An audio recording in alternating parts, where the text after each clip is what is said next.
a man used to unspeakable things, but this was a particularly unpleasant autopsy, as the body had been in the river for so long.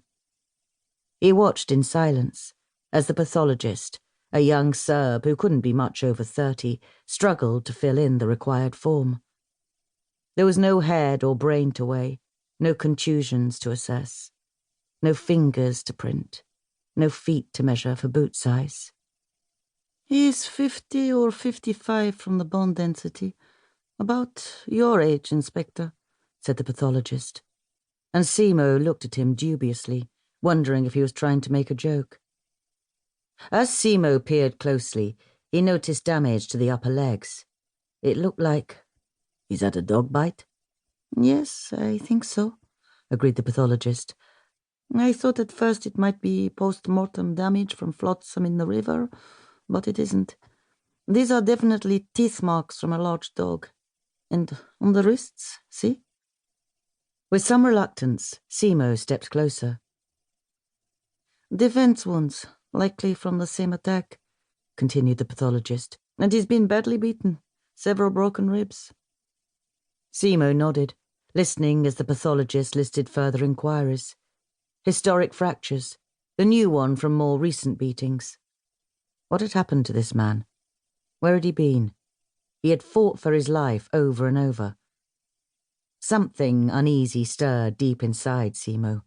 He'd seen wounds like this before, but not for nearly 26 years.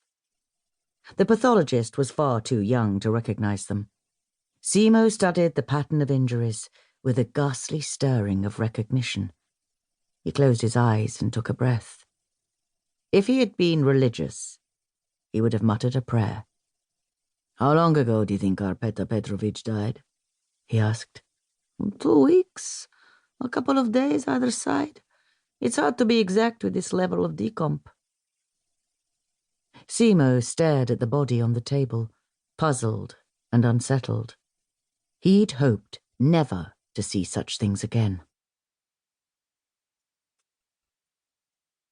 Chapter 1.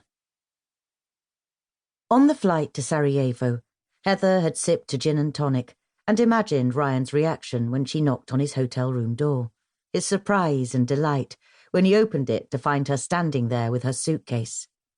Before each work trip over the last year, he'd pleaded with her to come out and join him as he covered the Tour de France or the Giro, until she'd finally decided to surprise him, bringing out their bikes so they could explore the Balkans for a few days.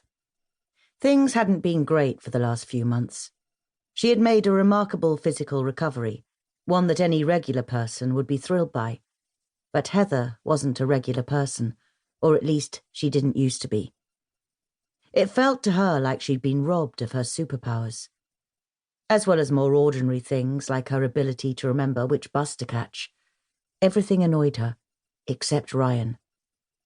Even in the bleakest moments he could make her laugh with a filthy joke, and this gesture would show him how much she cared. However, when it came to it, as she stood in the corridor of the Best Western, heart pounding with glee, smile tickling her lips, and he opened the door, he was anything but pleased.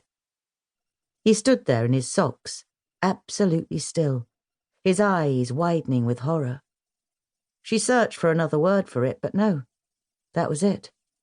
Horror. For the briefest moment, she wondered if there was another woman inside, and she'd caught him. Everyone told her how he used to be a player before they'd met, but that had all changed after they'd got together. He hadn't left her side, not for months after it happened. Of course there wasn't anyone there. She peered round into the room. He was alone. He hadn't been drinking either. Before she could accuse him of ingratitude or worse, a smooth mask of delight slid down across his tanned features, and he hugged her and kissed her and took her out to dinner, and they came back and had sex, good sex. Yet later, as she lay in bed, listening to the rhythmic sound of his breathing as he slept or pretended to, Heather was haunted by the expression of dismay on his face when he'd seen her standing there, a look of fear and dread.